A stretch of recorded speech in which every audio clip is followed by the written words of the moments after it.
Bonjour tout le monde, nos amis YouTube, ici Fred Bergeron d'Inaxis, j'espère que vous allez bien aujourd'hui. Dans cette vidéo, je veux vous expliquer comment on est en mesure de faire connecter l'application Protégé Mobile à un système Protégé GX. C'est un petit peu plus complexe, disons, qu'avec le Protégé WX, où là, on va simplement entrer l'adresse IP ou le nom de destination pour aller rejoindre notre contrôleur. L'interface web, évidemment, est dans le contrôleur lui-même. Avec GX, la différence, c'est qu'on doit se connecter à un service qui est le service, le service web de Protégé GX avec l'application. Donc, au lieu d'aller dans le contrôleur directement, on va aller passer par le service web pour se rendre dans GX directement. Et là, on va pouvoir contrôler, voir le statut, les événements et tout ça. Être capable de voir l'état du système puis le contrôler. OK? Donc, c'est pas si complexe. Il y a quand même des étapes à suivre. C'est ce que je voudrais vous montrer aujourd'hui. Principalement, dans le fond, au niveau du logiciel, au niveau du serveur plutôt, du serveur GX. On va laisser assurer d'avoir des prérequis d'installer puis les deux services nécessaires à cette fonction-là ou à l'application mobile. OK? Donc, on va les voir maintenant tout de suite au niveau de notre serveur Protégé GX. Je suis connecté à mon propre serveur ici dans les bureaux d'Inaxis. OK?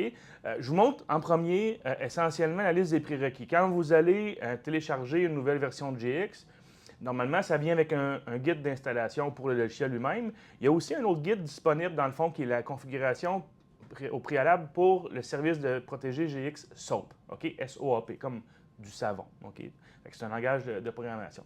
Fait qu'essentiellement, on doit, avant d'installer SOAP, avant d'installer le GX Web Service, on doit absolument avoir ajouté ces items-là. Donc, je vous montre un exemple pour Windows 10. OK? Vous allez voir ici, si on fait un certain zoom là, pour vous montrer plus en détail, on doit avoir ces deux composants-là d'installer. Et puis, après ça, dans le fond, c'est surtout en dessous de IIS ou Internet Information Services qu'on va trouver vraiment les options qu'on doit s'assurer d'avoir cochées. OK?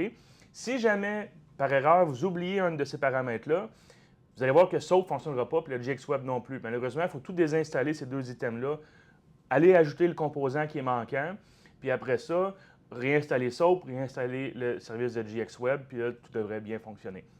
Un autre conseil, dernièrement, on a vu avec Windows 10, Windows 11, c'est préférable de faire les dernières mises à jour importantes ou même toutes les mises à jour, certainement celles de .NET, avant d'aller installer SOAP et le GX Web. OK? Donc, préférablement, assurez-vous d'avoir toutes les Windows Updates à jour pour le système d'exploitation que vous utilisez. Puis après ça, vous pouvez faire l'installation des prérequis que je vous montre ici. OK? Et puis après ça, l'installation des deux services. OK? Fait que rapidement, c'est vraiment pas sorcier. On doit simplement suivre les indications, soit pour serveur 2019 ou 10 Windows 11. Les paramètres peuvent changer un peu. OK? Mais ça, c'est vraiment important de faire ça en premier. OK?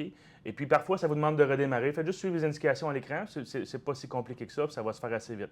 Assurez-vous d'avoir Internet parce que souvent, Windows va devoir télécharger les composants sur Internet pour être sûr de vous mettre la dernière version. OK? Fait que ça, c'est un prérequis. Ensuite de ça, assurez-vous, dans le téléchargement complet de Protégé GX, vous allez avoir ce qui va avoir un certain match, disons, entre la version de GX puis le service web puis SOAP. Dans l'installateur, le zip, là, qui fait peut-être 4 gigs maintenant, vous allez avoir SQL, vous allez avoir SOAP, vous allez avoir le GX Web, puis l'installation de GX, vous avez tout ce que ça vous prend pour faire la préparation d'un serveur GX pour la connexion avec l'application mobile. OK?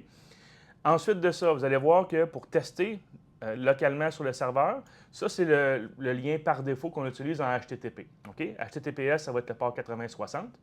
OK? Et puis, assurez-vous, quand vous installez le SOAP, de coordonner en fait les paramètres de sécurité. Si vous avez installé GX avec TLS 1.2, vous devez absolument installer SOAP avec TLS 1.2. OK? S'il y a un mismatch, vous allez avoir un message d'erreur.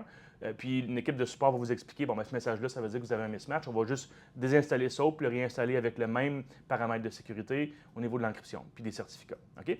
Donc, ici, on voit, dans le fond, ça peut être localhost si je suis sur le serveur directement, ça peut être une adresse IP ou un nom de machine, ça n'y a pas de problème. Mais on doit vraiment aller chercher la page Protégé GX Web Client.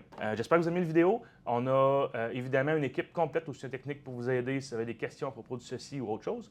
On a une équipe de vente qui peut vous aider. N'oubliez pas, on est distributeur canadien des produits ICT. Donc, on peut vous s'occuper de vous aider pour les soumissions, pour des designs de projets. Puis évidemment, après ça, le soutien technique est là pour répondre à vos questions techniques. Alors, mon nom est Frédéric Bergeron. Merci d'avoir écouté la vidéo. N'oubliez pas de nous aimer sur Facebook, pour toutes les plateformes mobiles, en fait, Facebook, YouTube, name it. Et puis, on se voit dans la prochaine vidéo. Merci.